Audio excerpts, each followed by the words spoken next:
안녕하세요. 오늘도 사연 살롱을 찾아주셔서 감사합니다. 저는 태어나서 한 번도 엄마를 본 적이 없습니다. 평소에도 몸이 약했던 탓에 출산은 무리라는 병원의 만류에도 불구하고 저를 낳다가 돌아가셨고, 아빠는 엄마에 대한 그리움과 미안함에 재혼도 하지 않으시고 저를 홀로 키우셨어요.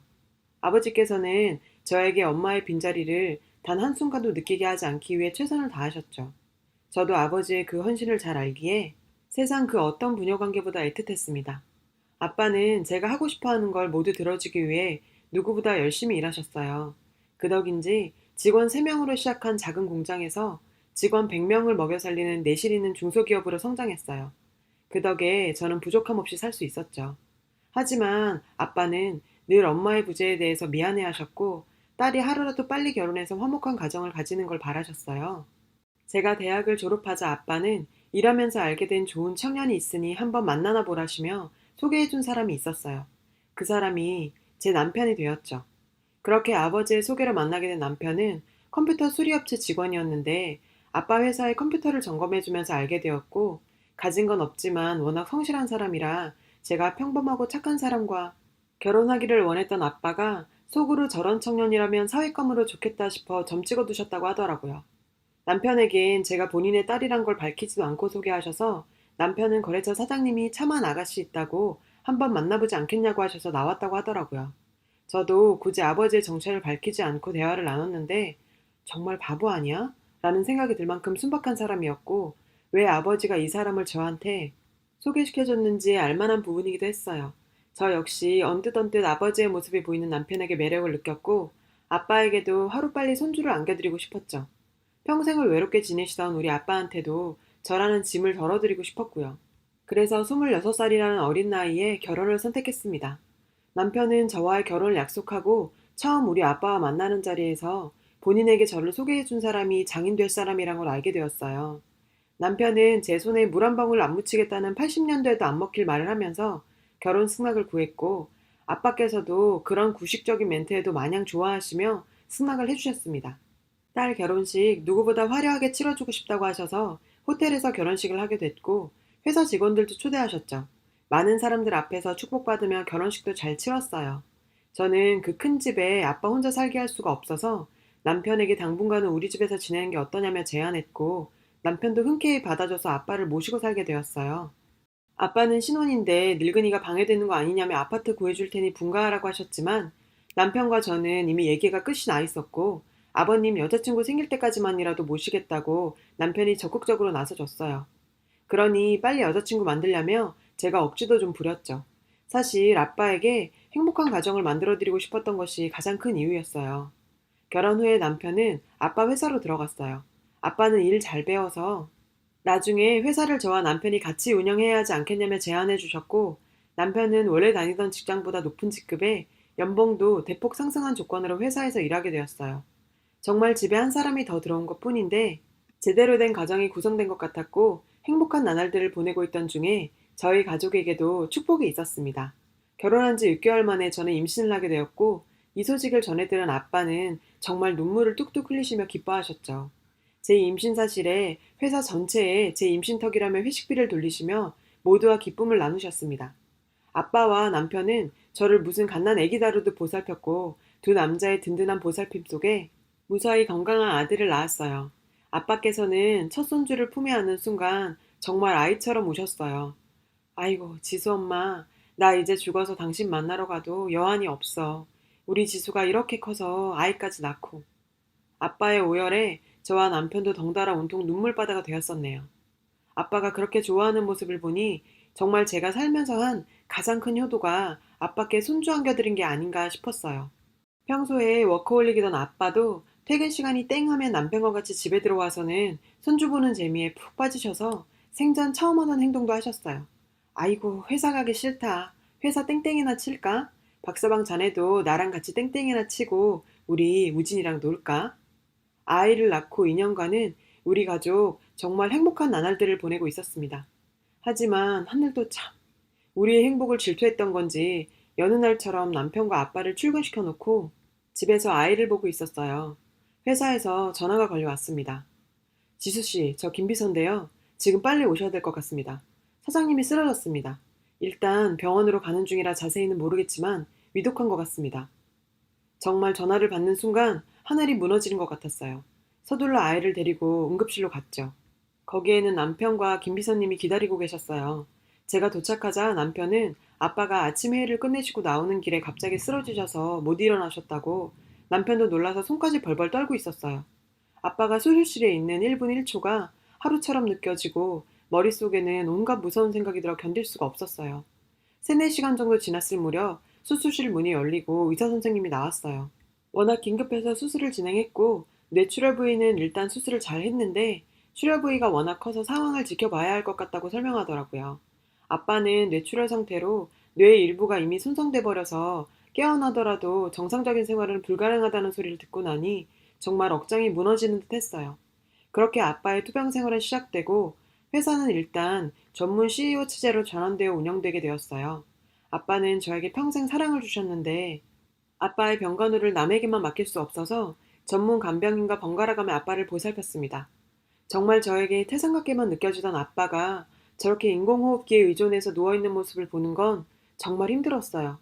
제가 아빠의 상태를 들으러 의사 선생님께 다녀오는 사이에 아빠의 입원 소식을 들은 시어머니와 신우가 병문안을 와 있더라고요.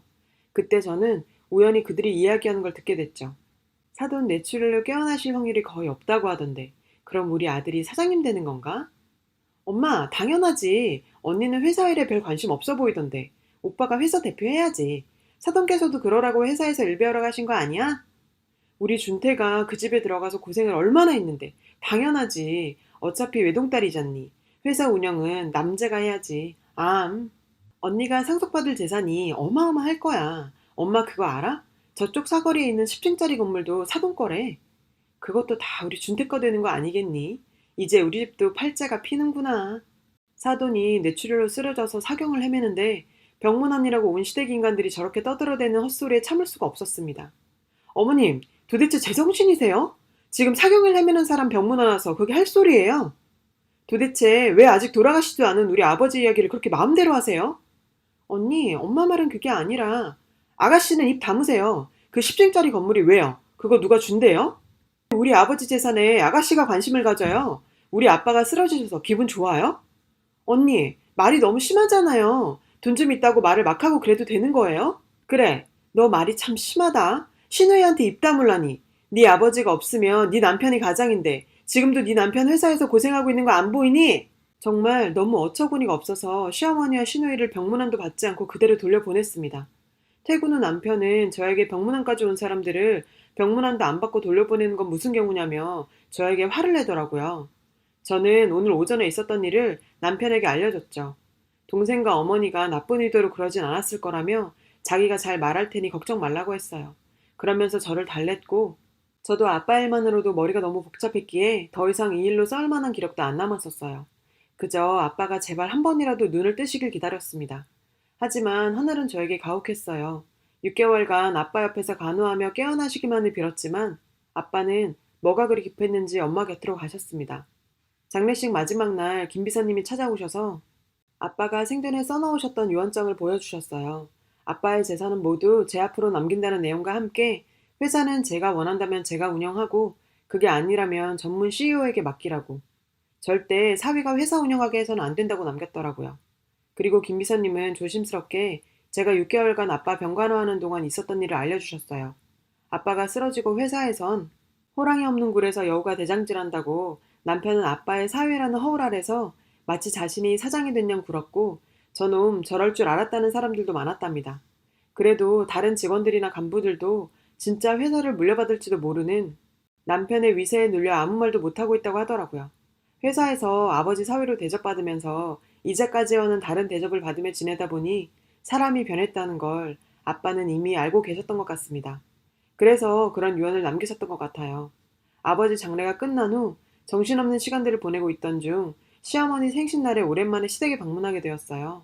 아빠가 돌아가신 후 남편과도 약간은 서먹해진 상태였기도 했고 병원에서 들은 시댁 식구 이야기들과 겹쳐서 아빠의 유언이 머릿속에 계속 맴돌았거든요. 남편은 이미 시댁에 와 있었고 들어가는 순간 뭔가 이상하더라고요. 시댁 집 앞에서 어디서 많이 보던 차가 서 있었는데 그건 분명 아빠 차였습니다. 아빠 차가 시댁 앞에 세워져 있는 걸 보니 의문을 가질 수밖에 없었죠.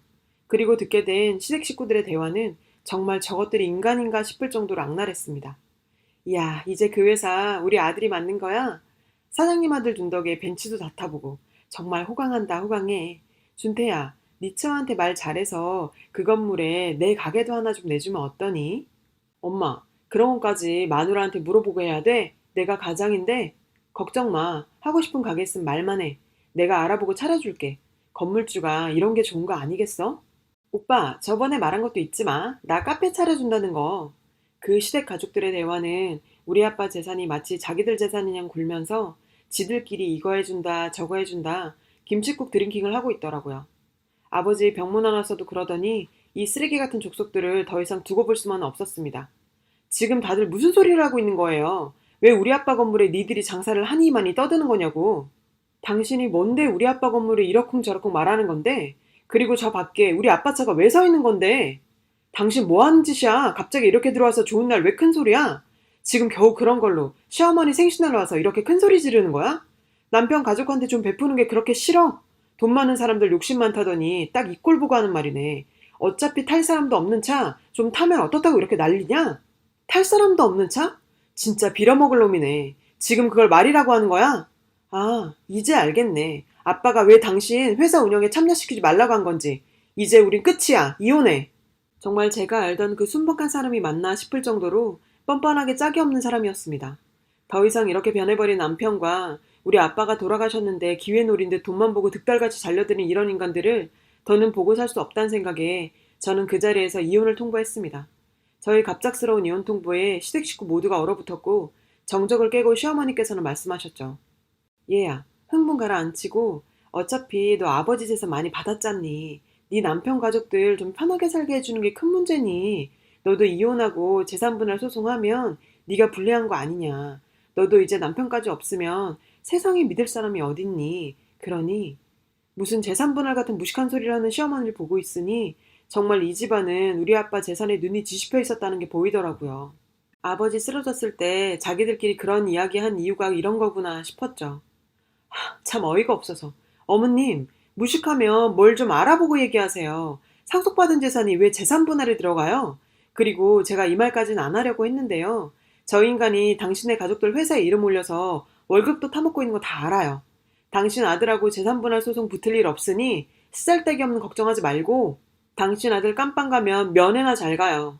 그리고 거기 아가씨, 남자친구까지 우리 회사에서 돈 받고 있던데 그거도 조사 들어갈 거니 각오하세요. 제 한마디에 시댁 식구들은 쥐죽은 듯이 조용해지더라고요. 그제서야 그 인간 가족들은 정신이 들었는지 자기네들이 정신이 나갔었다며 저한테 갑자기 울고 불며 용서를 빌더라고요. 돈이 그렇게 무서운 건지 정말 싹싹 빌었어요. 참 씁쓸했습니다.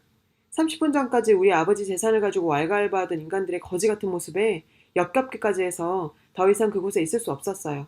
회사 차원에서 남편에 대한 감사가 들어갔는데 아버지가 쓰러지기 전부터 자기 가족들을 불법 취업시켜 돈을 받아간 것도 모자라 시간이 지나면서 점점 간이 커졌는지 나중엔 회사 돈까지도 손을 댔더라고요. 회사 돈을 정말 꼼꼼하게도 해먹었더라고요. 감사가 끝난 후 김 비서님께서는 모든 결정권을 저에게 일임해 주셨어요. 그 인간과 시댁 식구들의 악마 같은 모습을 본 이상 저에게도 그들에게 남은 온정이랑 1도 없었고 다 법대로 처리했습니다. 그 인간은 회사 감사에서 하다 자기 엄마 탓을 했다고 하더라고요. 아휴, 그걸 지 엄마 탓하면 뭐가 달라집니까? 그저 순박할 수밖에 없던 자리에 있던 인간이 장인덕의 회사에서 주제에 맞지도 않게 대접받는 자리에 오르게 되니 탐욕적인 본성이 드러난 것 뿐이겠죠. 지 엄마 탓, 동생 탓 해가며 벗어나려고 발부둥 쳐봤지만 회사 공금횡령 부당수급 등으로 구속시켰고 회사 돈을 부당수급했던 시어머니와 시누이도 경찰 조사받고 벌금형을 받았어요. 5년이나 함께 산 인간인데 구속 판결이 나기까지 생각이 많았습니다. 제 미련이 남았나 싶더라고요. 근데 막상 판결이 나고 나니 그저 통쾌하기만 하더라고요. 이런저런 상황에 대한 근심이었나 봅니다. 최근엔 김 비서님의 도움을 받아 아버지 회사 경영에도 조금씩 참여하면서 아이와 함께 행복한 시간 보내고 있습니다. 아이와 정말 행복하다가도 가슴 한켠에 아빠가 남아서 어느 날은 갑자기 먹먹해집니다. 오늘이 그런 날이네요. 마음이 허전해서 주저리 써봤는데 글을 쓰다 보니 아빠가 더 많이 보고 싶습니다. 여러분, 사연 댓글에 응원과 현명한 조언 부탁드려요. 좋아요와 구독은 저에게 큰 힘이 됩니다. 오늘도 좋은 일 가득하세요.